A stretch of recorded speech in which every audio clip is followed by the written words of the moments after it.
Everyone, a very very warm welcome to PWGC NET. Law का examination हमारा खत्म हो चुका है। We are finally through with our examination का जो पैटर्न था, जैसा एग्जामिनेशन का लेवल था, वो भी आप लोगों ने मुझे आके अपना फीडबैक दे दिया है।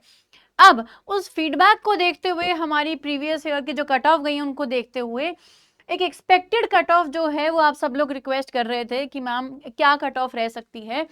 तो एक एक्सपेक्टेड कट ऑफ जो है वो मैं लेके आई हूँ। नाउ कट ऑफ पे जाने से पहले हम पहले प्रीवियस ईयर का ट्रेंड देखेंगे कि क्या रहा है, क्या पेपर का लेवल रहा था जो पिछले ईयर्स गया था। हम प्रीवियस 2 साइकिल लेंगे और जो डिफिकल्ट 2 साइकिल थी उनके बारे में हम बात करने वाले हैं, और फिर हम हमारी एग्जामिनेशन की, इस बार की एग्जामिनेशन का जो रिजल्ट का अगर हम देखें कि क्या कट ऑफ रह सकता है वो देखने वाले हैं। तो हम दिसंबर 25 की बात करते हैं अगर बच्चों, तो वहां पे आप देखेंगे कि जो ये जेआरएफ की कट ऑफ थी वो कैटेगरी वाइज हम देखें, इट वाज 218 फॉर नेट, ये हमारी 188 गई थी, एंड फॉर पीएचडी ओनली हमारी 166। बात करते हैं ओबीसी की, 202 गई थी जेआरएफ के लिए, 172 for net and 154 for PhD. EWS की 210, 174 for net and 150 for PhD. SC की 196, 162 फॉर नेट, 144 फॉर पीएचडी। देखते हैं एसटी की 182, 156 एंड 140 रिस्पेक्टिवली। पेपर का लेवल अगर यहाँ पे बात करें, इजी टू मॉडरेट के बीच में था पेपर, और पेपर मॉडरेट से भी थोड़ा सा नीचे ही था, तो यहाँ पे कट ऑफ देखते हैं थोड़ी सी ज्यादा हाई गई थी। आते हैं जून वाले एग्जामिनेशन में। जून वाले एग्जामिनेशन को टफ माना जाता है, बहुत अनएक्सपेक्टेड क्वेश्चंस, आप बोलते हैं कि मैम बहुत अजीब पेपर आता है। तो जून की साइकिल की कट ऑफ देखते हैं, यहाँ पे हम 25 की जेआरएफ की 200 गई थी अनरिजर्व कैटेगरी में, और एपी के लिए 178 एंड पीएचडी ओनली के लिए 158। ओबीसी की 190, 166 for AP, 146 for PhD. EWS की 194, 164 एंड 142 रिस्पेक्टिवली। एससी की 178 for JRF, 156 for AP, and ST की 176 for JRF and 150 for AP. ये हमारी जो पिछली 2 साइकिल गई हैं, दिसंबर और जून की हम बात कर रहे हैं। अब मूव ऑन करते हैं कि भाई बहुत टफ पेपर, एक जून वाला पेपर जो 24 वाला पेपर, वो बच्चों को काफी ज्यादा टफ लगा था। ठीक है, तो उसमें अगर आप यहाँ पे जेआरएफ की कट ऑफ देखें, 216 गई। ठीक है, अब यहाँ पे हुआ भी क्या था, 2 बार एग्जामिनेशन हुआ था। ठीक है, तो इसलिए भी कट ऑफ जो है हाई गई, क्यों? क्योंकि सेकंड टाइम पेपर थोड़ा मॉडरेट आया था। फिर हम बात करें एपी की, और फिर हम बात करें पीएचडी ओनली की, तो 216, 188 and 166। 204 for JRF and for AP 174, 154, ये ओबीसी की है हमारी।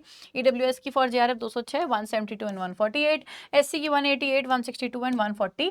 फॉर एन एसटी की 184, 154 एंड 138। फिर जून 23 की बात करें, अब हम यहाँ पे आते हैं, देखिए जेआरएफ एंड नेट अनरिजर्व्ड की 204 गई थी पेपर। आप जैसे इस बार बता रहे हैं वैसे बच्चों की रिएक्शन जो है इस टाइम आए थे। 184 फॉर नेट, 194 ईडब्ल्यूएस की for JRF, 168 for net. OBC की 192 एंड 170 फॉर नेट। एसटी की 184, 160 for net, 178 for JRF ST की, एंड 150 फॉर नेट।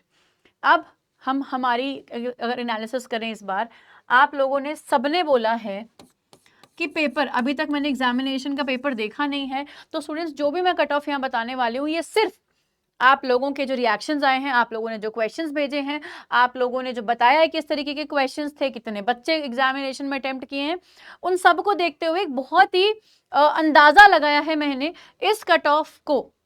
एक्चुअली ये प्रोडिक्ट हम तभी कर सकते हैं जब आपके पास क्वेश्चन पेपर हो, प्रोविजनल आंसर की हो, पता हो कि कैसा क्या क्वेश्चन पेपर जो है सेट किया गया था, और एक्चुअली में क्या जो आप लोग बता रहे हैं वैसा पेपर था। ठीक है, तो पेपर का लेवल आप कह रहे हो कि नहीं मैम मॉडरेट भी नहीं था, पेपर का लेवल जो है वो अगर ये मॉडरेट है और ये हमारी हम टफ की लाइन बीच की माने, तो यहाँ पे कहीं टफर साइड पे पेपर जो है हमारा स्टैंड कर रहा था।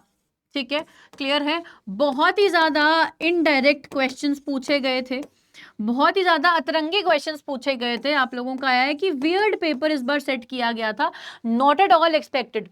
होंगे कुछ टॉपिक्स, बट काफी हद तक पेपर जो आप कह रहे हैं कि टफर साइड पे था। तो हमें पता है कि अगर पेपर टफ होता है तो हमारी कट ऑफ थोड़ी नीचे जाती है। तो हम यहाँ पे बात करें लेवल ऑफ एग्जामिनेशन को देखते हुए, टफ आपका एग्जामिनेशन है, तो जेआरएफ के लिए अगर हम देखें कैटेगरी वाइज, जनरल की हम देखते हैं, तो बच्चों 198 से 200 के बीच ये कट ऑफ जो है यहाँ पे रह सकती है, इसमें भी आप 1-2 नंबर ऊपर नीचे आराम से इजीली कर सकते हैं। क्यों? क्योंकि अभी हमने एग्जामिनेशन पेपर देखा नहीं है, ठीक है। हम बात करें ईडब्ल्यूएस की तो 192 से 194 कुछ आपकी कट ऑफ जो है, जेआरएफ के लिए हम बात करें अभी पहले, ओबीसी की 182 से 184, फॉर एससी 172 से 170 से 172 एंड फॉर एसटी 168 से 170 जो कट ऑफ है वो रह सकती है। एक जनरल एनालिसिस हम देखें जेआरएफ के लिए, क्योंकि आप कह रहे हैं कि paper was on the tougher side. Net की हम जहां बात करें या असिस्टेंट प्रोफेसर की कैटेगरी वाइज, जनरल के लिए 176 टू 180, ईडब्ल्यूएस की हमारी 174 से 176 आप एक्सपेक्ट कर सकते हैं। फिर ओबीसी की बात करें 168 टू 170 आप एक्सपेक्ट कर सकते हैं। एससी की हम बात करें 156 से 158 एंड फॉर एसटी 150 टू 152। ये हमारी जेआरएफ की है, ये हमारी नेट की है। जितनी भी मैंने कट ऑफ बताई इसमें आप प्लस या माइनस 1-2 मार्क्स का रखिएगा। क्यों? क्योंकि अभी क्वेश्चंस हमें नहीं पता कि कौन से ड्रॉप होने वाले हैं। एक्चुअली में एक्चुअल जो लेवल है वो अभी हमने नहीं देखा है। एक बार क्वेश्चन पेपर आ जाने दो, फिर हम और जो कट ऑफ एनालिसिस लेके आएंगे वो और थोड़ा सा एक्यूरेसी की तरफ जो होगा हम उसको एक्सपेक्ट करेंगे, ठीक है। अभी ये बिल्कुल आप लोगों का जो फीडबैक आया उसके ऊपर है, बट हाँ फिर भी अगर हम उसको टफ मान के चले पेपर को, एक हम जनरल ले टफ, वही पेपर टफ साइड पे था, तो ये कट ऑफ जो है वो आप देख सकते हैं। आपका एग्जामिनेशन हो चुका है, अब कुछ ही टाइम में जो रिजल्ट है वो आ जाएगा। तब तक के लिए आप लोग जो हैं रेस्ट कीजिए, examination is over, take good amount of rest, है ना। अब हमें आगे की अपनी प्रिपरेशन करनी है। आप सोच के चलिए कि आपका एग्जामिनेशन अच्छा हुआ है, नेगेटिव मत होइए। आई नो अभी लगता है कि मैम ये भी गलत है वो भी गलत हो गया होगा, रिजल्ट आने दीजिए, है ना। मीनवाइल आप लोग मेरे से टेलीग्राम जो है उस पर जुड़ सकते हैं, हम लोग इस पर रेगुलरली कनेक्टेड रहते हैं। कोई भी और डाउट हो तो आप मेरे से यहाँ पे पूछ सकते हैं स्टूडेंट्स। तो अब हम लोग मिलते हैं एक और नए वीडियो के साथ, होपफुली जब रिजल्ट आ जाएगा। आज के लिए इतना ही, थैंक यू सो मच।